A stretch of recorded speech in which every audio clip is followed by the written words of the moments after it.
All right, here is your bread making tutorial. So first step is about a cup of water, a little bit more than a cup, but make sure it's warm.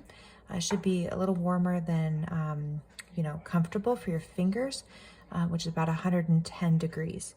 It needs to be about 110 in order to have, the yeast activated. For 1 cup, you usually use about a teaspoon to 2 teaspoons of yeast. I don't like measuring, so I just pour it in. And then the same amount of sugar. So about, two teaspoons of sugar. So the water is the most important thing to measure. Other than that, the yeast and the sugar, things can vary a little bit. So let that go and it'll get really bubbly. So I'll check back in with you in a second when everything is bubbly. It takes about 2 to 5 minutes depending on how warm the water is. So I'll check back in with you in a second. All right, so as you can tell, the yeast is starting to bubble, which looks great. If this hasn't happened, then your yeast is not active and it's probably old, so you have to get new stuff. If you're using sourdough starter, you would just start with the water and then add in your activated starter, and it should float if it's primed and ready to go. So that's how you'll know. From here, I'm just going to add about, again, a teaspoon to 2 teaspoons of oil. It's about good. Same amount, teaspoon, 2 teaspoons salt. And then this is the part, kind of those ingredients, again, like the salt is to taste. So if you make your first loaf and you're like, oh, that didn't have quite as much flavor as I'd want, you're gonna add more salt the next time you make it. But other than that, the oil and the salt, you can kind of eyeball it. The next part, the flour. So the water and the flour are your kind of major staples, and they need to be measured. If you get too much flour, it will definitely ruin the loaf. So I'm going to measure out 2.5 cups.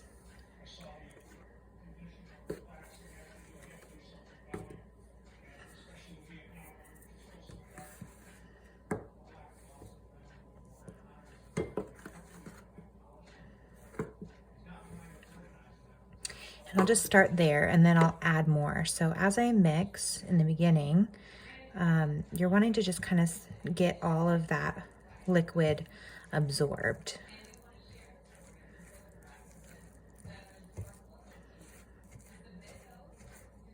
So this is looking really good so far. There's, it's kind of mushy in places, but there's plenty of flour left to absorb that.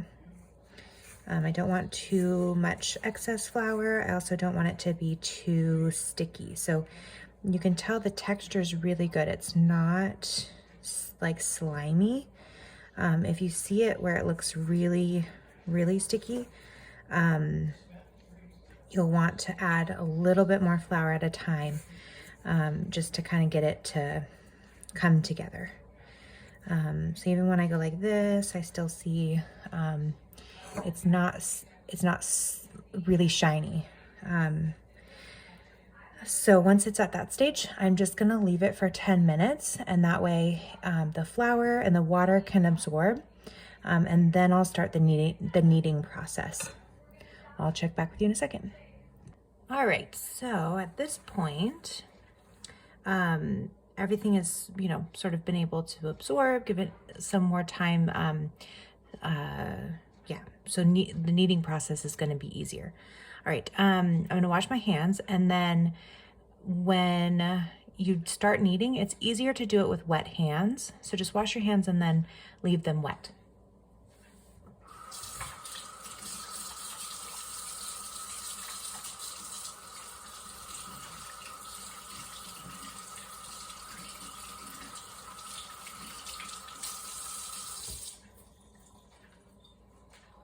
All right.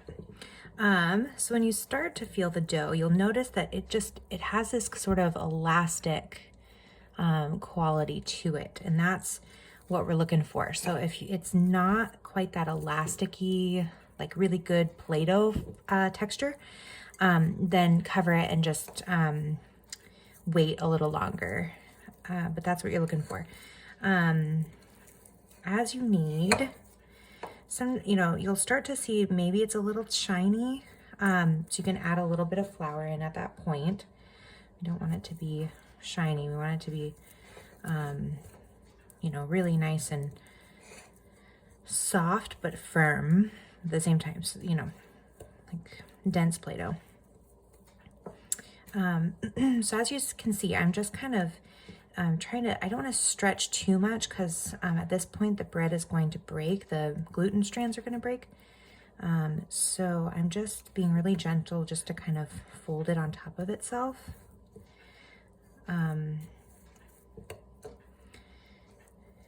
kneading kind of takes a while for me. I just knead it for a little bit and then I'll let it rest and then I'll come back and do it again. That way I'm always kind of allowing the flour and water to absorb and allow it time to stretch. So I'll show you what you don't want. You don't want, see the ripping that happens like that? Over time, you're gonna end up getting a mush ball. If your dough ends up being mushy, kind of just, it feels like it just kind of deflated on you, then you just over kneaded it and you just wanna put a little bit of flour back in and then just let it rest. So that is the dough at the stage. I'll just let it rest. I'll come back, do it a little more in maybe another 5-10 minutes, and then I'll let it rise. So the rising process, after you're done kneading, you'll leave it like this. You'll cover it either with plastic wrap or a towel and put it in a warm place. So the best place is usually in the oven with just the oven light on, and that'll create a good environment for it. And you'll leave it for, sometimes I can get away with 30 minutes. Most of the time though, it's gonna be 45 to an hour. And you'll just watch it, you want it to double. And then once it doubles, I'll get back to you on the video. All right, so it's been about 30 minutes and this is looking really good. It's kind of hard to tell, but it's definitely doubled from the last time. So at this point, you can continue to just work the dough. You can tell it's pretty sticky. I have my hands wet from washing them. You can keep like kneading it like this, just pull. So you can tell you can really pull it a lot more now. So you just kind of get a little bit of it, pull it, and then fold it on top of itself. So if you start early, you can continue this process, every hour or so until you're ready to bake. The more that you knead it and let it rise and knead it again and let it rise, the softer the end product is. But if you're kind of in a hurry and you just, want bread, then after the first rise, you can knead it some more and then shape it and then bake it. So let me grab some extra flour and show you how to shape it, and then we'll let it rise one final time and then bake it. So hold on one second.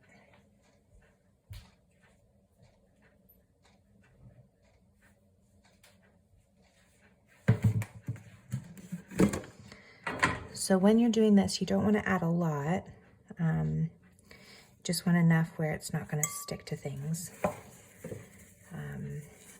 And no matter what recipe you're using, this is the texture you're really looking for. It's just that nice, soft,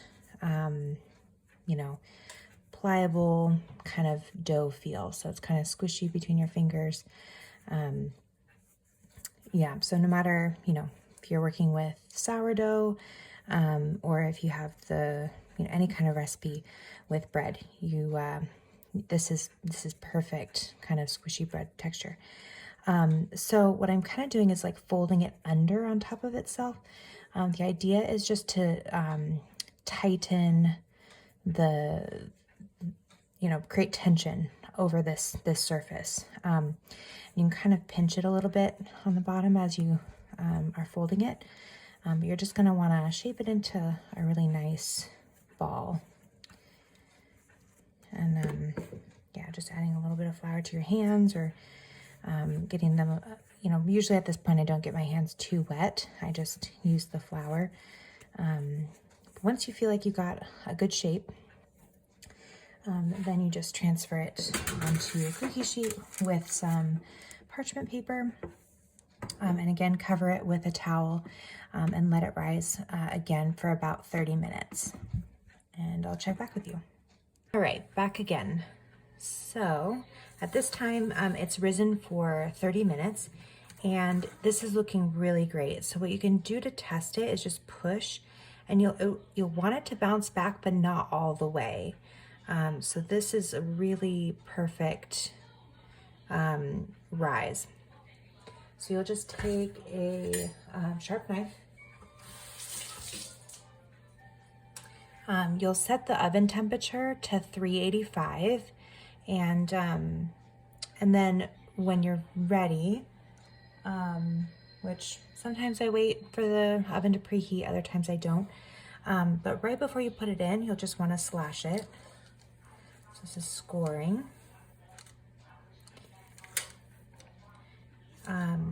And the more it's risen, the more it will bounce back when you cut it, and it'll create that really nice clean groove. If it's not quite risen enough, which this one might not have been, it will be like kind of mushy in that area. It won't have like that really nice kind of cut. So this one's okay. I probably could have let it rise a little longer, but that's kind of, I'm hungry. So pop it in the oven, 385, for about 40 minutes. Once it's golden brown, you can do the knock test, knock on it, see if it's hollow sounding. But the best thing to do is grab your meat thermometer and poke it, make sure it's 190 degrees, and then it's ready to eat.